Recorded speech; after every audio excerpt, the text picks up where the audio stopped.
ධම්මස්සවන කාලෝ අයම් බදන්තා ධම්මස්සවන කාලෝ අයම් බදන්තා ධම්මස්සවන කාලෝ අයම් බදන්තා නමෝ තස්ස භගවතු අරහතෝ සම්මා සම්බුද්දස්ස නමෝ තස්ස භගවතු අරහතෝ සම්මා සම්බුද්දස්ස නමෝ තස්ස භගවතු අරහතෝ සම්මා සම්බුද්දස්ස දුරංගමං ඒක චරං අසරීරං ගුහාසයං යේ චිත්තං සංයමෙස්සන්ති මුක්ඛන්ති මාර බන්ධනාති.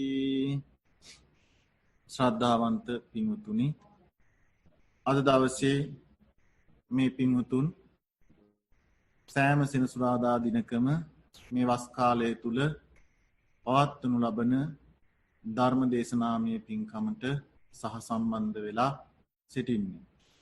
අද දවසේ මේ ධර්ම දේශනාවේ දායකත්වයේගෙන කටයුතු කරන්නේ නලින් මහත්මයාත් හර්ෂිනෝනා මහත්මියත්. විශේෂයෙන්ම මේ පින්වතුන් අද දවසේ මේ ධර්ම දේශනාවේ දායකත්වයේගෙන කටයුතු කරන්නට විශේෂ අරමුණක් බලාපොරොත්තු කිහිපයක් පෙරදරි කරගන්නට යෙදුණා.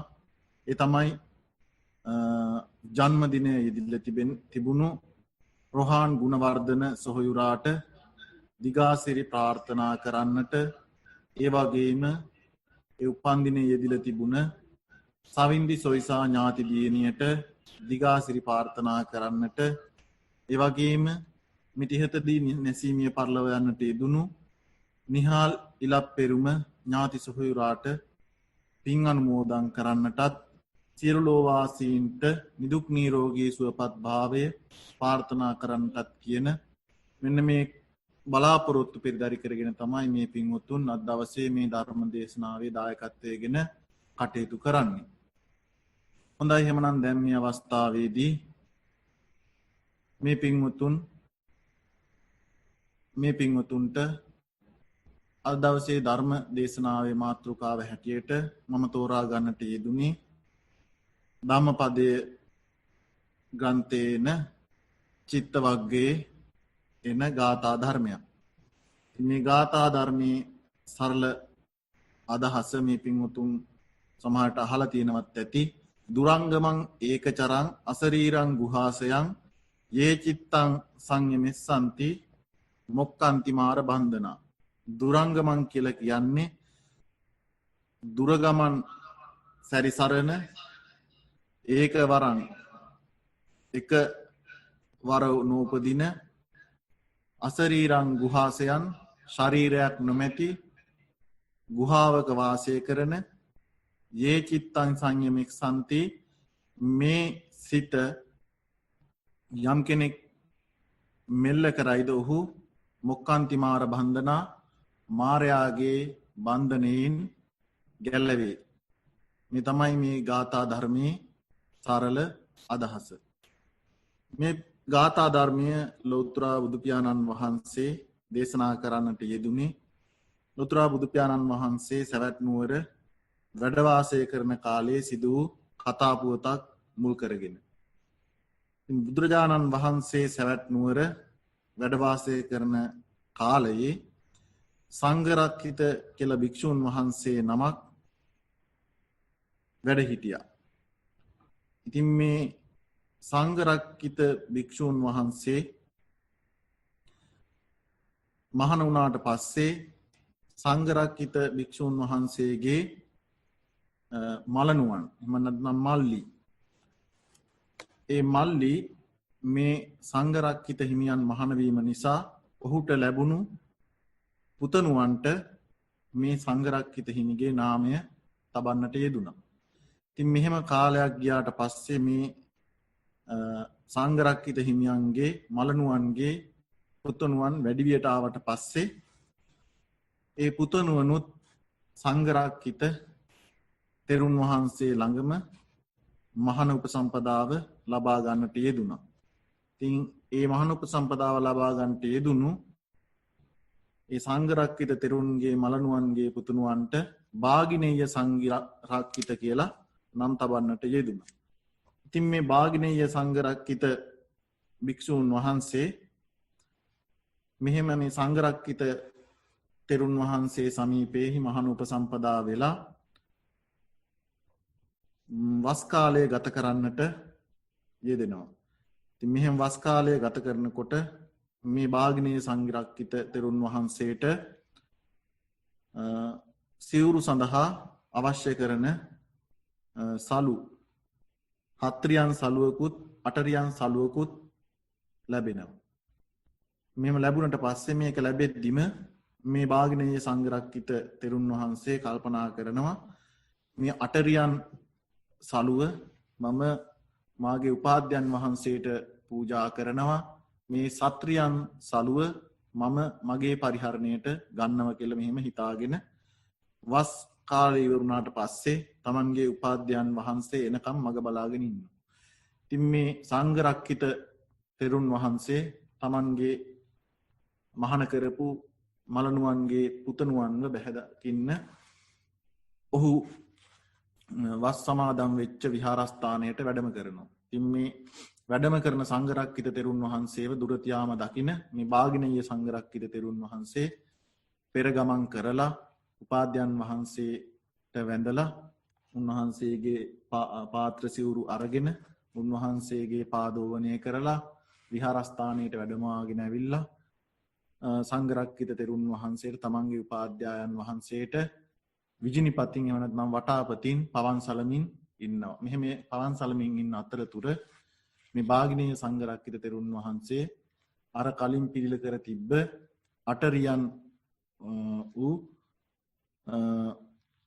සලුව සංඝරක්කිත තෙරුන් වහන්සේට තමන්ගේ උපාධ්‍යයන් වහන්සේට මේක මම ආචාර්යයන් වහන්සේ උදෙසාම වෙන් කර තැබුවේ මේක ඔබ වහන්සේගේ පරිහරණය සඳහා පිළිගන්න කියලා පූජා කරනවා. නමුත් සංඝරක්කිත තෙරුන් වහන්සේ මේක පිළිගන්නේ නැහැ. උන්වහන්සේ පවසනවා මාගේ සිවුරු හැමදේම පිළිවෙලට තියෙනවා, අඩුවක් නැහැ. ඒක නිසා ඔබ වහන්සේම මේ සිවුරු එම නැත්නම් මේ සලු පරිහරණය කරන්න කියලා. නැවතත් මේ භාගිනේය සංඝරක්කිත තෙරුන් වහන්සේ උපාධ්‍යයන් වහන්සේට ඇවිටිලි කරනවා මම මේක හම්බෙච්ච දවසේ පටන්ම ඔබ වහන්සේට දෙන්නම තමයි හිතාගෙන හිටියේ. අනේක නිසා මේක ඔබ වහන්සේ පිළිගන්න කියලා නැවතත් ආයාචනා කරනවා. නමුත් සංඝරක්කිත තෙරුන් වහන්සේ දෙවැනි වරටත් ඒ අටරියන් වූ සලුව ප්‍රතික්ෂේප කරනවා. ප්‍රතික්ෂේප කරලා මේක ඔබගේ පරිහරණයට ගන්න මගේ සිවුරු සියල්ල සම්පූර්ණයි. ඒ නිසා මට තවත් අවශ්‍ය වන්නේ නැහැ කියලා පවසනවා. තුන්වෙනි පාරටත් මේ භාගිනේය සංඝරක්කිත තෙරුන් වහන්සේ තමන්ගේ උපාධ්‍යයන් වහන්සේට එහෙම කරන්න එපා ස්වාමීනි, ඔබ වහන්සේ වෙනුවෙන්මයි මම මේ අටරියන් වූ සලුව වෙන් කර තැබුවේ, ඔබ වහන්සේට පිළිගන්වන්න. ඒ නිසා මේක පිළිගන්න කියලා ආයෙත් ඇවිටිලි කරනවා. තුන්වෙනි වරටත් සංඝරක්කිත තෙරුන් වහන්සේ මේ භාගිනේය සංඝරක්කිත තෙරුන් වහන්සේ පූජා කරපු සලුව පිළිගන්නේ නැහැ. මේක මෙහෙම වුණාට පස්සේ මේ භාගිනේය සංඝරක්කිත තෙරුන් වහන්සේ කල්පනා කරනවා ගිහි කාලේ මේ මම මේ තෙරුන් වහන්සේගේ බෑනා. දැන් මම මහාන වෙලා මේ සංඝරක්කිත තෙරුන් වහන්සේගේ ගෝලයා. නමුත් මම දෙන මේ සලුවක්වත් සංඝරක්කිත තෙරුන් වහන්සේ පිළිගන්නේ නැහැ. ඉතින් මම මොකටද තවත් මහාන වෙලා ඉඳලා මම යන්න සිවුරු අරලා කියලා මෙහෙම කල්පනා කරනවා. මේ තමන්ගේ උපාධ්‍යයන් වහන්සේට පවන් සලන ගමන් විජිනිපතින් පවන් සලන ගමන් ඒ විදිහට කල්පනා කරනවා. මම මෙහෙම ඉඳලා වැඩක් නැහැ. මම මේ ස්වාමින් වහන්සේගේ ගිහි කාලේ බෑනා. දැන් මම ගෝලයා. ඒත් මන් දෙන සලුවක්වත් පිළිගන්නේ නැහැ. ඒ නිසා මම මොකටද මේ මහාන කමේ ඉඳලා මම සිවුරු අරලා යනවා. ගිහිල්ලා ගිහි ජීවිතයක් ගත කරනවා කියලා මෙහෙම කල්පනා කරනවා. එහෙම හිතනවත් එක්කම ආයෙ හිතනවා මම මෙහෙම සිවුරු හැරලා ගිහිල්ලා ගිහි වෙලා මං මොනවද කරන්නේ, මට රස්සාවක් කරන්නත් බෑ, කොහොමද මං ජීවත් වෙන්නේ, ඒක හරියන්නේ නැහැ කියලා නැවත ආපස්සට සිවුරු අරන එක හරියන්නේ නැහැ කියලා හිතනවා. ඊට පස්සේ ආයෙත් මේ භාගිනේය සංඝරක්කිත තෙරුන් වහන්සේ හිතනවා මම මේ සලු දෙකම මම මේ සලුව උපාධ්‍යායන් වහන්සේට පිළිගැන්නුවට උපාධ්‍යායන් වහන්සේ මේක බාරගන්නෙත් නැහැ. මට මේ සලු දෙකෙන් වැඩකුත් නැහැ. ඒක නිසා මම මේ සලු දෙක මුදල් වලට විකුණලා ඒ මුදල් වලින් එළු දෙනක් ගන්නවා. එළු දෙන්නු ඉක්මනින්ම පැටව් වදනවා. ඒක නිසා එළු දෙනක් ගත්තට පස්සේ මට බොහෝ පැටව් ලබන්න පුළුවන්. ඒ පැටව් ටික විකුණලා මම මුදල් ලබා ගන්නවා. ඊට පස්සේ මේ මුදල් වලින් මගේ අතේ මුදල් තියෙන නිසා මම බිරිඳකුත් ලබා ගන්නවා. මම බිරිඳකුත් ලබා ගත්තට පස්සේ මට පුතණු කෙනෙකුත් ලැබෙනවා. ඊට පස්සේ මම මේ පුතණුවන් ලැබුණට පස්සේ මම මේ පුතණුවන්ට මගේ උපාධ්‍යයන් වහන්සේගේ නම තබනවා. එහෙම නම තබවට පස්සේ මම කවදා හරි දවසක බිරිඳත් පුතණුණු සමග යම් කිසි රතයකින් මගේ තෙරුන් වහන්සේ උපාධ්‍යයන් වහන්සේ බැහැ දකින්න වඳින්නට තෙරුන් වහන්සේ හමුවට එනවා. මෙහෙම එන අතරමඟදී මම බිරිඳගෙන් දරුවා ඉල්ලනවා. බිරිඳට දරුවා වඩාගෙන ඉන්නකොට මහන්සි නිසා දරුවගේ බර හුලගෙන දිගටම යන්න අමාරු නිසා මම බිරිඳගෙන් දරුවාව ඉල්ල ගන්නවා. එහෙම ඉල්ල ගන්නකොට බිරිඳ මකට දරුවෝ දෙන්නේ නැහැ. ඔබට දරුවා වඩා ගන්නයි මේ රතේ පදවාගෙන යන්නයි දෙකක් කරන්න බෑ කියලා බිරිඳ මට දරුවෝ දෙන එකක් නැහැ. ඊළඟට බිරිඳටත් මේ දරුවෝ වඩාගෙන ඉන්නකොට බර හුල ගන්න බැරුව දරුවා යන මග බිමට වැටෙනවා. බිමට වැටුණට පස්සේ මේ යන රතේ රෝදයකට දරුවා අහු වෙනවා. ඊට පස්සේ මම මේ බිරිඳට බැන වදිනවා. නුඹ මාගේ ජීවිතය විනාශ කරා, මාගේ දරුවා නැති කරා මට කියලා මං කෙවිත අරගෙන මේ බිරිඳට පිටට පහර දෙනවා කියලා මෙහෙම හිතන ගමන් තමන් අර පවන් සලසලා හිටපු වට අතෙන් මේ සංඝරක්කිත තෙරුන් වහන්සේගේ ඔළුවට ගහනවා.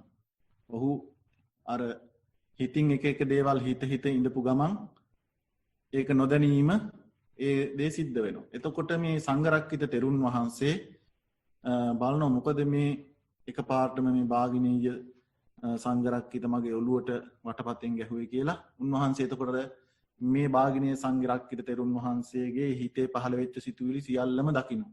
දැකලා ඊට පස්සේ මේ තෙරුන් වහන්සේ සංඝරක්කිත තෙරුන් වහන්සේ කියනවා තමන් ගෑනිට ගහන්න බැරි කේන්තියට වටාපතෙන් මට ගහන්නේ මම මොන වරදක් කළාටද කියලා විමසනවා.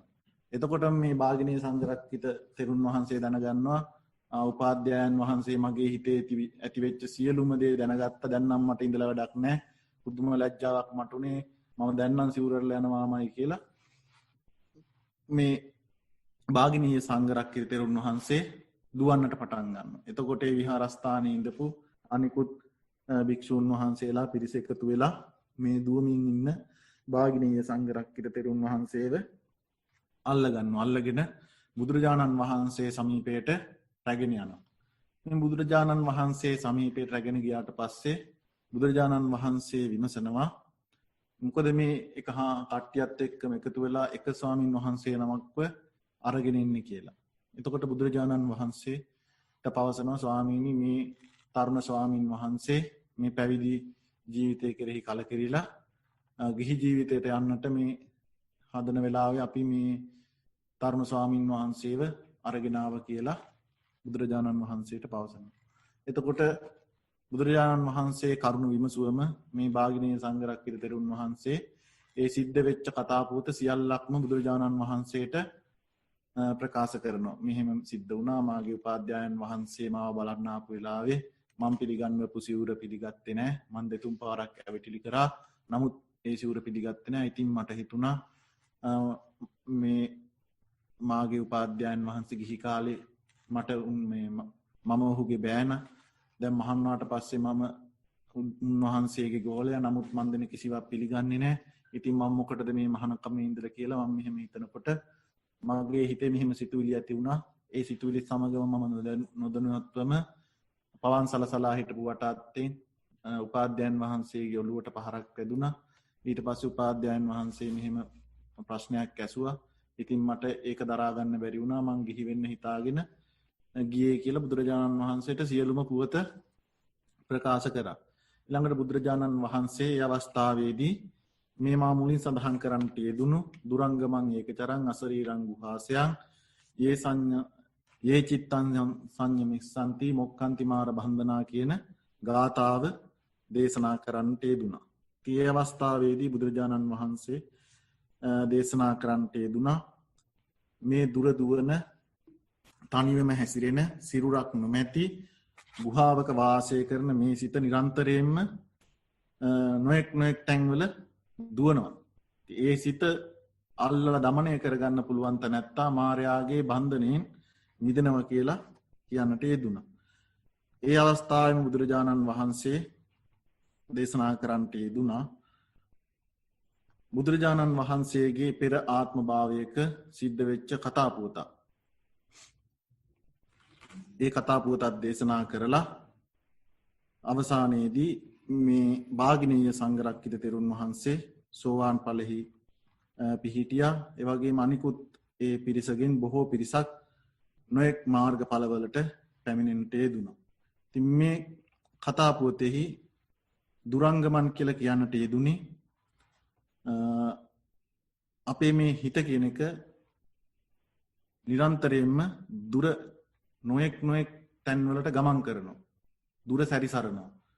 අපිට හිත මේ මෙතන ඉඳගෙන අපේ හිත අපිට ඕන තැනකට ගෙනියන්න පුළුවන්. ඒක තමයි මේ දුරංගමන් කියලා කියන්නට යෙදුනේ. ඒක වරන් කියලා කියන්නට යෙදුනේ එක්වරක පමණක් උපදිනවා කියන එක. කියන්නේ සිත් දෙකක් හෝ සිත් කිහිපයක් එකවර උපදින්නේ නැහැ. එක සිතක් ඉපදිලා ඊට පස්සේ තමයි තවත් සිතක් ඉපදෙන්නේ කියන එක තමයි ඒක වරන් කියලා කියන්නට යෙදුනේ. අසරීරං කියලා කියන්නට යෙදුනේ මේ ශරීරය එහෙම නැත්නම් අපි දරාගෙන ඉන්න මේ දේහයට කිසිදු පාටක් වර්ණයක් නොමැති නිසා මේ අසරීර කියලා කියන්නට යෙදුනේ. ඊළඟට ගුහාසයන් කියලා කියන්නට යෙදුනේ මේ අපේ හිත මේ හදවත නැමැති ගුහාවෙහි හෘදය නැමැති ගුහාවෙහි තමයි වාසය කරන්න කියන අර්ථයෙන් තමයි ගුහාසයන් කියලා කියන්නට යෙදුනේ. යේ චිත්තං කියලා කියන්නට යෙදුනේ මෙවැනි වූ සිත යම්කිසි ස්ත්‍රියක් යම්කිසි පුරුෂයෙක් යම්කිසි ගිහියෙක් යම්කිසි පැවිද්දෙක් මෙල්ල කරනවා නම් යේ සංඥම් මෙස්සන්ති මොක්කන්ති මාර බන්ධනා. ඒ තැනැත්තා මායාවේ බන්ධනයෙන් එහෙමත් නැත්නම් මාර බන්ධනයෙන් මිදෙනවා කියලා ඒ තුලින් අර්ථවත් වෙනවා. ලෞතර බුදුරජාණන් වහන්සේ මේ ගාථා ධර්මයෙන් අපිට පෙන්වා දෙන්න යෙදුනේ අපේ සිතෙහි ස්වභාවය. එතකොට මේකේ එන වචනවල නොඑක් අර්ථ තියෙනවා. දුරංගමං ඒකචරං අසරීරං ගුහාසයන් චිත්තං ඊළඟට මොක්කාන්තිමාර බන්ධනා කියන මේ වචනවල ගැඹුරු අර්ථ තියෙනවා. දුරංගමං කියන වචනය ගත්තම ඒක ලෞතර බුදු පියාණන් වහන්සේ පෙන්වා දීලා තිබෙන්නේ අපේ මේ සිතෙන් මකුළු නූලක තරම්වත් දෙයක් කිසිදු දිශාවකට ගමන් නොකර තනිවම මේ සිත එහෙ මෙහෙ සැරිසරනවා කියන එක. එතකොට මේ සිතෙහි ස්වභාවය තමයි නිරන්තරයෙන් නොඑක් තැන්වලට ගමන් කරන එක. අපි මේ යම් කිසි දෙයක් හිතන ගමන් ඒ හිතන එක ඒ හිතීම ඉවර වෙලා ඒ සිත ඉවර වෙනවත් සමග තව එකකට මාරු වෙනවා. ඒක තමයි අර මේ කතාවේ එන භාගිනී සංඝරක්කිත තෙරුන් වහන්සේ එක දිගට නිකන් දම්වැලක් වගේ දම්වැලක පුරුක් වගේ එක සිතුවිල්ලක් ඉවරනකොට තව සිතුවිල්ලක් හිතනවා. ඒ සිතුවිල්ල ඉවරනකොට තව සිතුවිල්ලක් ගන්නවා. මෙහෙම කරලා ඊට පස්සේ මෙහෙම කරනවා. මෙහෙම කරලා මෙහෙම කරනවා කියලා එහෙම දිගින් දිගට දම්වැලක් වගේ ඒ සිත ගමන් කරන එක තමයි දුරංගමන් කියන එකෙන් ඒ අර්ථවත් කරන්නට යෙදුනේ. ඊළඟට ඒක වරන් කියලා කියන්නට යෙදුනේ ඒ මුලින් කියපු ආකාරයටම සිත් දෙකක් හෝ කිහිපයක් එකවර උපදින්නේ නැහැ කියන එක. අපි අභිධර්මය අනුව දන්නවා එකවරක උපදින්නේ එක සිතයි. එතකොට සිත් දෙකක් එකවර උපදින්නේ නැහැ කියන එක තමයි ඒ තුලින් ඒ අර්ථවත් කරන්නට යෙදුනේ. ඊළඟට අසරීරං කියලා කියන්නට යෙදුනේ මේ සිතට එම නැත්නම් සිත ඇසුරු කරගෙන ඉන්න මේ ශරීරයට කිසිදු පාටක් වර්ණයක් නැහැ කියන එක. එතකොට සිතට කිසිදු පාටක් වර්ණයක් නැහැ. සිත අපිට අල්ලන්න දකින්නට පුළුවන් කමක් නැහැ. ඒක අශරීර කියලා කියන්නට යෙදුනේ. ඊළඟට ගුහාසයන් කියලා කියන්නට යෙදුනේ අපේ මේ හිත වාසය කරන්නේ මේ හදවත, හදේ රූපය. අපි හදේ රූපය කියලා හත් වෙන අභිධර්මයේදී ඒ හදවතේ තමයි හදවත ඇසුරු කරගෙන තමයි සිත වාසය කරන්නේ. ඉතින් හිතට ඕන වෙලාවක මේ හදවතෙන් හදේ රූපයෙන් ඉවත් වෙලා ඕනහක යන්න එන්න පුළුවන්කම තිබෙනවා.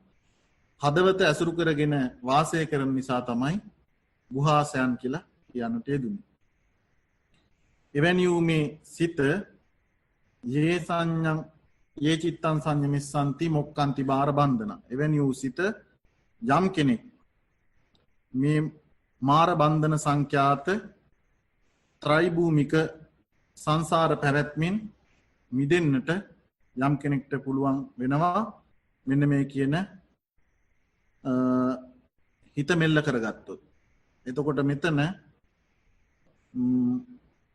මායාගේ බන්ධන එහෙමන්නත් මායාගේ බන්ධන නැමැති ත්‍රිභූමික සංසාර පැවැත්ම කියලා පෙන්වා දෙන්නට යෙදුනේ. මුක්කාන්ති මාර බන්ධනා මායාගේ බන්ධනය නැමැති ත්‍රිභූමික සංසාර පැවැත්ම. එතකොට මායාගේ ත්‍රිභූමික සංසාර පැවැත්ම කියලා පෙන්වා දෙන්නට යෙදුනේ කාම ලෝක, රූපාවචර ලෝක, අරූපාවචර ලෝක කියන ඒ ත්‍රිලෝක භූමි. එතකොට කාමාවචර ලෝක කියලා කියන්නේ සදිව්‍ය ලෝක, මනුස්ස ලෝකය, සතර නරක තිරිසන් പ്രേත අසුර කියන සතර අපාය කියන ඒ ලෝකවලට කාම ලෝක කියලා කියනවා. ඊළඟට රූපාවචර ලෝක කියලා කියන්නේ රූපාවචර බ්‍රහ්ම ලෝක 20. ඊළඟට අරූපාවචර බ්‍රහ්ම ලෝක කියලා කියන්නේ ආකින්චඤ්ඤායතනය, නේව සංඥානා සංඥායතනය, ආකින්චඤ්ඤායතනය, ආකාසංචඤ්ඤායතනය කියන මෙන්න මේ අරූපාවචර බ්‍රහ්ම ලෝක 4. එතකොට ඔන්න ඔය කාම ලෝක, රූපාවචර බ්‍රහ්ම ලෝක, අරූපාවචර බ්‍රහ්ම ලෝක කියන මේ භූමි තුනේ පැවැත්ම යම් කිසි කෙනෙක් නැති කරනවා නම් ඔහුට මායාගේ බන්ධණයෙන් මිදෙන්නට පුළුවන් කියලා බුදුරජාණන් වහන්සේ මේ තුලින් පෙන්වා දීලා තිබෙනවා.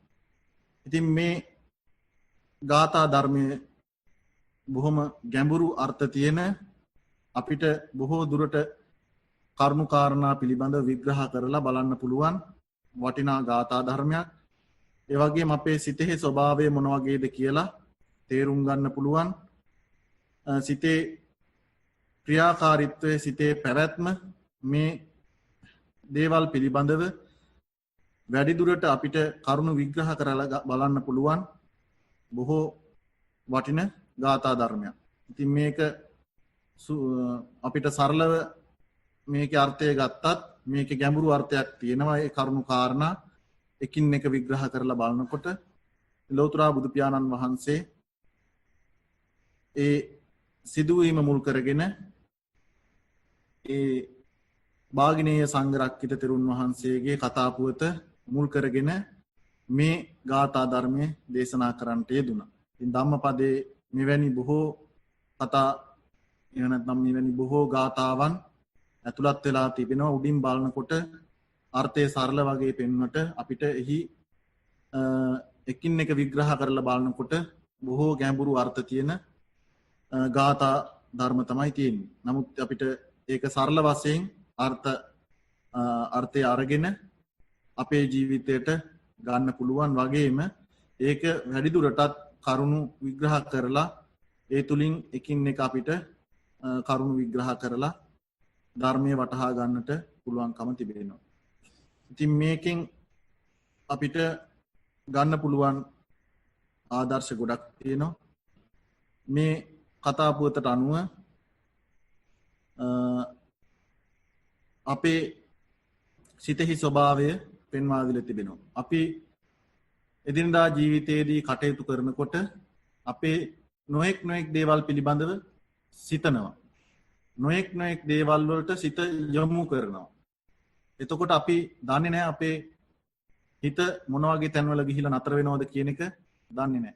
අවසිහියෙන් එතකොට අපේ සිත එහෙ මෙහෙ යනකොට අපේ සිහිය නැති වෙනවා. අවසිහිය ඇති වෙනවා. මේ බාගිනේය සංඝරක්කේ තෙරුන් වහන්සේ එහෙම නොයෙක් සිතුවිලි සිතාගෙන යනකොට නොදැනුවත්වම තමන් පවන් සලසලා හිටපු වටාත්තෙන් උපාධ්‍යයන් වහන්සේගේ ඔළුවට ගහනවා. ඒ අවසිහියෙන් හිටපු නිසා නොදැනුවත්කම නිසා. අන්න ඒ වගේ අපිත් එදිනදා ජීවිතයේදී නොයෙක් දේවල් පිළිබඳව අපි සිතමින් ඉන්නකොට අපේ තිබෙන සිහිය එහෙම නැත්නම් සතිය වෙනස් වෙනවා. එතකොට අවසිහියටපත් වෙනවා. එතකොට අවසිහියෙන් තමයි අපි කටයුතු කරන්නේ. අවසිහියෙන් කටයුතු කරනකොට අපිට නොයෙක් කරදර බාධක වලට මුහුණ පාන්න සිද්ධ වෙනවා. මේකට ගැලපෙන කතා පුවතක් මට මතක් වෙනවා මේ අවස්ථාවේදී. මේක පාසල් පෙළ පොතක තිබ්බ කතාවක්. මේ කතාව වෙන්නේ එක් පුද්ගලයෙක් මොහුගේ නිවසේ ඉදිරිපස තිබෙන ලොකු මුරුංග ගහක්. මේ මුරුංග ගහේ හොඳට සරුවට මුරුංග හැදෙනවා. ඉතින් මොහු දවසක් ගේ ඉස්සරහට වෙලා මේ මුරුංග ගහ දිහා බලාගෙන ඉන්න ගමන් කල්පනා කරනවා මේ ගහේ හොඳට සරුවට මුරුංග වැඩෙනවා. මේ මුරුංග ටික කඩාගෙන වෙළඳ පොළට ගෙනහිල්ලා විකුණලා මට හොඳ මුදලක් ලබා ගන්නට පුළුවන්. ඊට පස්සේ ඒ මුදලෙන් මට කරත්තයක් අරගන්නට පුළුවන්. මං මේ මුරුංග කඩලා පොළට ගෙනහිල්ලා විකුණලා ඒ වගේ මුදල් ලබාගෙන ඒ මුදල් වලින් මං කරත්තයක් මිලදී ගන්නවා. කරත්තයක් මිලදීගෙන මං ගෙදරට ගේනවා කියලා මෙහිම කල්පනා. එතකොට හිතනවා දැන් කරත්තේ ගේනකොට මේ ඉස්සරහා මුරුංග ගහ තියෙනවා. ගේ ඇතුළට ගන්නකොට මට කරදරයි. ගේ ඇතුළට ගන්න පුළුවන් කමක් ලැබෙන්නේ නැහැ. ඒක නිසා මේ මුරුංග ගහ කපලා දාන්න ඕන කියලා කල්පනා කරලා මේ පුද්ගලයා මේ මුරුංග ගහ කපලා දාලා දැන් මට කරත්තේ ගේ ඇතුළට ගන්න පුළුවන්.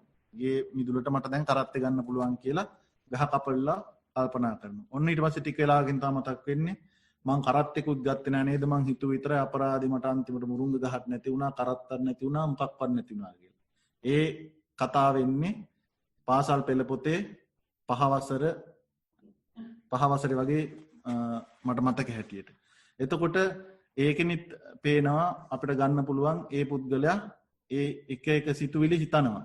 හිතනකොට ඔහුගේ සිහිය නැති වෙනවා. සිහිය නැති වෙලා අවසිහියටපත් වෙනවා. එතකොට තියෙන සතිය නැති වෙනවා. එතකොට මේ අවසිහියෙන් තමයි කටයුතු කරන්නේ. මුලින්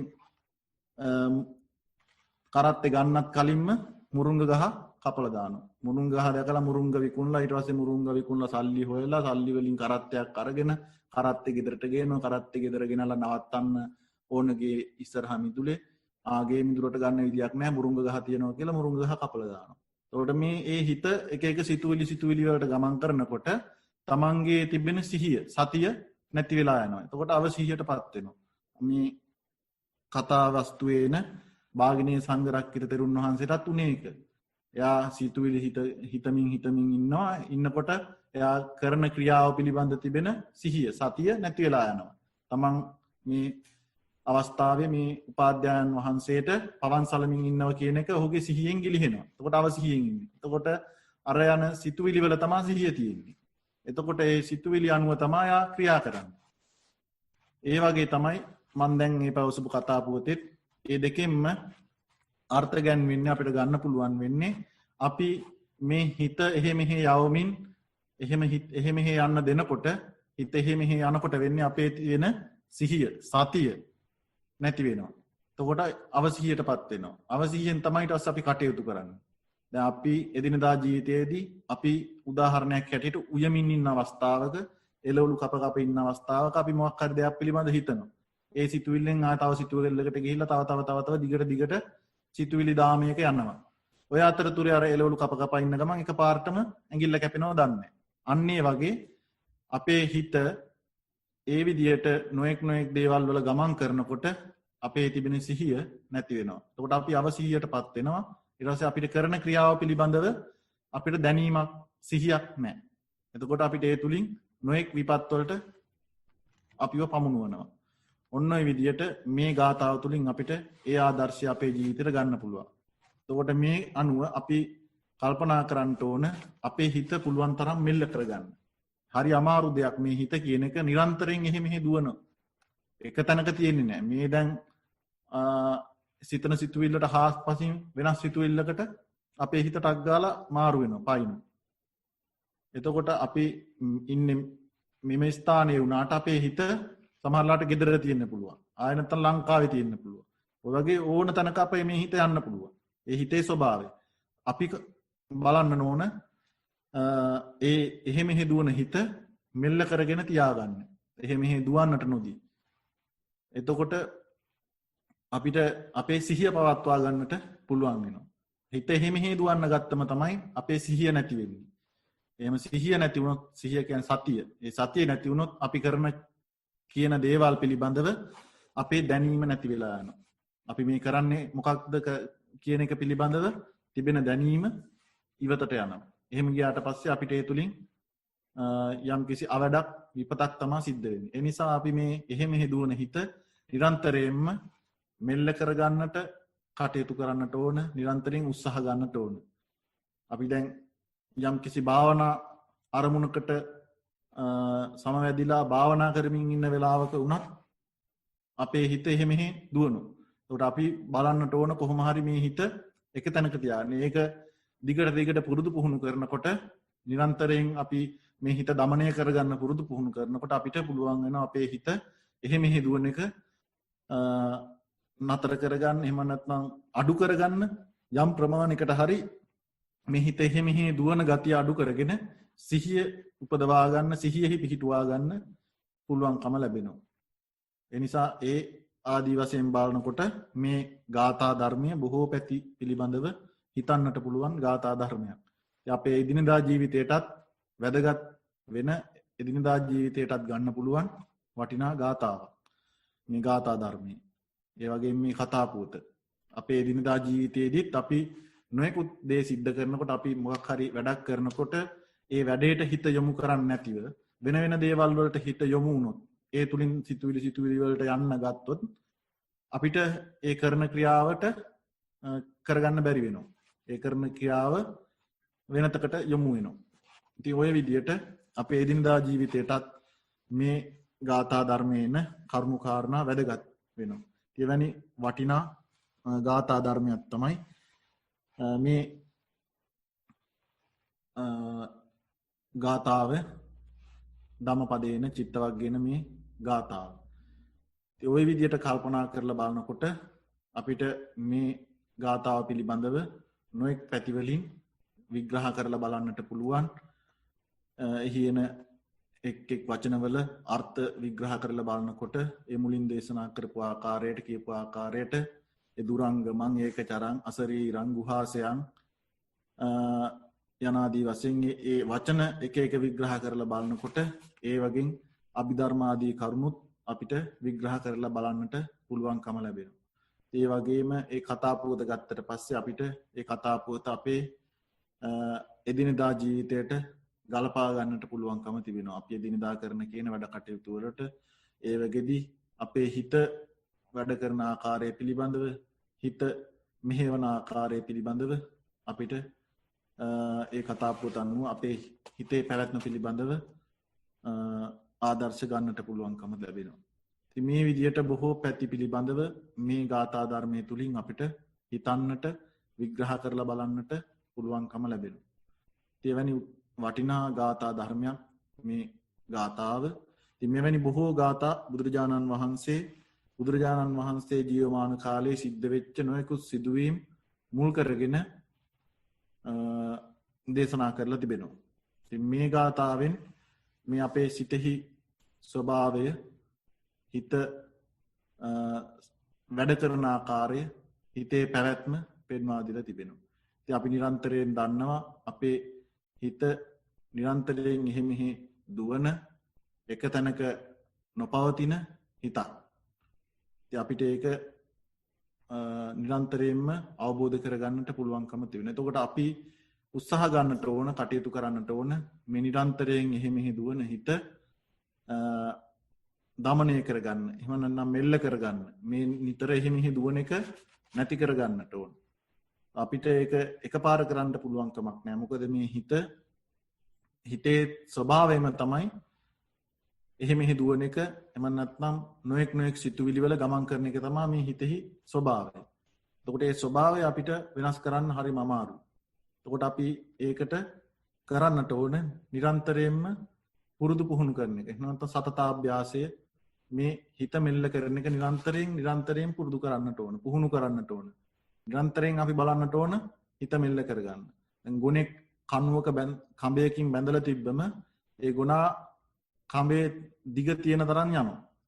කඹේ යම් ප්‍රමාණයකට විතරයි දිග තියෙන්නේ. ඒ දිග දක්වා ගුණා යනවා. ගිහිල්ලා ඊට පස්සේ ඊට එහා යන්න බෑ. ආපහු කණුව ගාවට එනවා. ආපහු ටික වෙලාවකින් ආපහු මේ කඹේ දිග තියෙන තරම් දුරට යන්න බලනවා.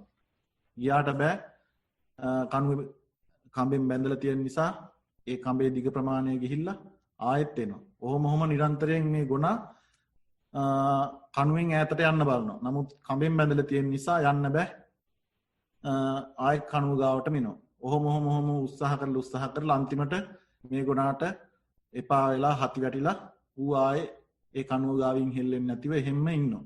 කොහෙවත් යන්න දඟලන්නේ නැතිව. අන්න ඒ වගේ තමයි අපේ හිතත් නිරන්තරයෙන් යන්න නොදී එහෙම යන්න නොදී බැඳලා තියාගන්න අපි උත්සාහ කරනකොට අපිට මේ හිත එක්තැන් කරගන්නට එක තැනක තබා ගන්නට පුළුවන්කම ලැබෙනවා. ඒ සඳහා අපි නිරන්තරයෙන්ම හිත দমনය කරන්නට හිත එක්තැන් කරගන්නට පුරුදු පුහුණු කරන්නට ඕන. ඒක කරන්න පුළුවන් අපිටම තේරුම් අරගෙන අවබෝධය ඇතිව භාවනා කිරීම තුළින් තමයි ඒ හිත එක්තැන් කර ගැනීම පුරුදු පුහුණු කරන්නට පුළුවන් වෙන්නේ. ඒක හරිම අමාරු ක්‍රියාවක්. අපි ඒ අමාරු ක්‍රියාව කරන්න කොයිතරම් උත්සාහයක් දරනවද ඒ උත්සාහයේ තරමටම අපිට ඒ අමාරු ක්‍රියාව ලෙහෙසි කරගන්නට පුළුවන්කම ලැබෙනවා. ඉතින් අපි මොනතරම් උත්සාහයක් ඒ සඳහා යොදනවාද ඒ තරමින් අපේ හිත দমনය කරගන්නට නැත්නම් මේ හිත එහෙම දුවන එක නතර කරන්නට අපිට පුරුදු පුහුණු කරන්නට පුළුවන්කම ලැබෙනවා. ඒ නිසා අපි නිරන්තරයෙන් ඒ සඳහා උත්සාහ කරන්නට ඕන. අපිට එහෙම එක හැම අවස්ථාවෙම අපිට භාවනා කරන්නට පුළුවන් කමක් නැහැ. හැම අවස්ථාවෙම අපිට මේ හිත দমনය කරන්න ඕන කියලා භාවනා කරන්න එහෙම කරගන්න පුළුවන් කමක් නැහැ. අපේ එදිනදා ජීවිතයේ වැඩ කටයුතු වලදී නොයෙකුත් ගෙදර දොරේ වැඩ කටයුතු තියෙනවා, ධර්මල්ලන්ගේ වැඩ කටයුතු තියෙනවා. ඒ වැඩ කටයුතු සමාජයේ වැඩ කටයුතු ඒවා දේවල් එක්ක අපිට මේ දේවල් වලට යොමු කරන්න තියෙන කාලය බොහොම අඩුයි. ඒ නිසා අපි නිරන්තරයෙන් කටයුතු ගන්නට ඕන. අපි ගත කරන එදිනෙදා ජීවිතයේදී මොකක් හරි වැඩක් කරන අවස්ථාවක කියමු. අපි උදාහරණයක් ඇටියට ඒ උයන අවස්ථාවක. එතකොට ඒ උයන අවස්ථාවේදී අපි උයමින් ඉන්නකොට ඔන්න හිත කොහේ හරි දුවන්න පටන් ගන්නවා. මොකක් හරි අරමුණකට හිත යන්න පටන් ගන්නවා. එතකොටම ටක් ගාලේ අරමුණ තේරුම් අරගෙන එවෙල මේ හිත ඒ අරමුණෙන් ගලවගෙන තමන් කරන ක්‍රියාවට හිත යොදවනවා.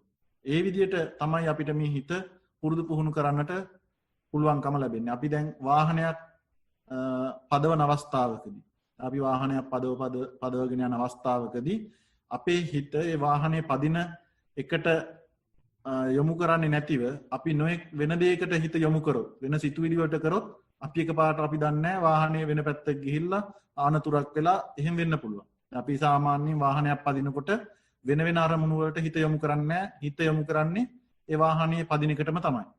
එතකොට ඒක අපි නිරන්තරයෙන් වාහන පදින අයට නම් ඒක තේරෙනවා. මොකද කාලයක් තිස්සේ වාහන පැදලා ඒක තියෙනවා. ඒ වාහන පදින වෙලාවට ඒ වාහනේ පදින එකට තමයි හිත යොමු කරන්නේ. වෙන දේවල් වලට හිත යොමු කරොත් වෙන දේවල් කල්පනා කරන්න ගියොත් වාහනේ වෙන කොහේ හරි ගිහිල්ලා කොහේ හරි අනතුරකටපත් වෙන්න පුළුවන්. ඉතින් ඒ වගේ අපේ එදිනෙදා ජීවිතයේ අපි කරන කියන කටයුතු වලදීම අපි මේ හිත দমনය කරන එක පුරුදු පුහුණු කරන්නට අපිට පුළුවන්කම තිබෙනවා. නොයෙකුත් අපි එදිනෙදා ජීවිතේ කරන කියන වැඩ කටයුතු වලදී ගේ දොර අස්පස් කරන එකක්, උයන පිහන එකක්, ඒ මොන යම් දෙයකදී වුණත් අපි ඒ කරන ක්‍රියාවට අපේ හිත යොමු කරගෙන ඒක කරන්න අපි උත්සාහ කරන්නට ඕන. අපි නොයෙක් ක්‍රියාවන් සිද්ධ කරනකොට ස්වභාවය තමයි අපි කරන මොකක් හරි කර ඉන්නකොට හිත කරන්නේ වෙන වැඩක්, හිත තියෙන්නේ වෙන තැනක. ඉතින් එහෙම අපේ ජීවිතේදී මේ දේවල් එහෙම සිද්ධ වෙනවා. එතකොට අපි මේ වගේ අවස්ථාවලදී ඒ හිත එහෙ මෙහෙ දුවනකොටම තේරුම් අරගෙන හිත ටක් ගාලා තමන් කරන ක්‍රියාවට ගන්නට උත්සාහ කරන්නට ඕන. එහෙම එහෙම උත්සාහ කරනකොට නිරන්තරයෙන් අපි එදිනෙදා කරන කටයුතු වලදී හිත එහෙ මෙහෙ යන අවස්ථාවලදී හිත ඒ කරන ක්‍රියාවට ගේන්න උත්සාහ කරනකොට ඒක පුරුදු වීමක් පුහුණු වීමක් බවට පත් වෙනවා. ඒත් එහෙම පුරුදු පුහුණු වෙනකොට අපිට මේ හිත එහෙ මෙහෙ දුවන එක යම්කිසි ප්‍රමාණයකින් හරි අවම කරගන්නට අඩු කරගන්නට පුළුවන් වෙනවා. එහෙම නැත්නම් අපි මේක භාවනාව තුලින්ම තමයි සිද්ධ කරන්නට ඕන. භාවනා කරලම තමයි මේ හිත දමනය කරගන්නට ඕන. හිත මෙහෙ එක අරමුණක තබා ගන්න එක හිත සමාධිගත කරගන්න එක කරන්න පුළුවන් භාවනාවෙන්ම තමයි කියලා එහෙම හිතාගෙන කටයුතු කරොත් අපිට කවදාවත් මේ හිත දමනය කරගන්න හිත එක අරමුණකට කරගන්න හරිම අපහසු වෙනවා. ඒ නිසා අපි එදිනදා ජීවිතේදීම ප්‍රායෝගිකව මේ හිත දමනය කරගන්න හිත එහෙ මෙහෙ දුවන එක අඩු කරගන්න අවම කරගන්න මේක දමනය කරගන්න උත්සාහ කරනකොට මේක එදිනදා ජීවිතයේ අපේ කරන කියන දේවල් වලට ප්‍රායෝගිකව අපි යොදා ගත්තොත් අපිට ඒක හිත දමනය කරගන්න එක හිත සමාධිගත කරගන්න එක පහසු වෙනවා. ටිකක් හරි පහසු වෙනවා. මේ හිත එහෙ මෙහෙ දුවන එක ටිකක් හරි අවම කරගන්නට අපිට පුළුවන්කම ලැබෙනවා. ඒ විදිහට මේ එහෙ මෙහෙ දුවන හිත නිරන්තරයෙන් නොයෙක් අරමුණු වල ගමන් කරන මේ සිත අපි මෙල්ල කරගන්නට එහෙම නැත්නම් দমনය කරගන්නට කටයුතු කරන්නට ඕන. ඒක අපේ මෙලොව ජීවිතයට අපි එදිනදා කරන කියන වැඩ කටයුතු සාර්ථකව සිද්ධ කරගන්නටත් උපකාර වෙනවා වගේම අපි යම්කිසි ධර්ම මාර්ගයක ගමන් කරනවා නම් යම්කිසි අපි භාවනාමය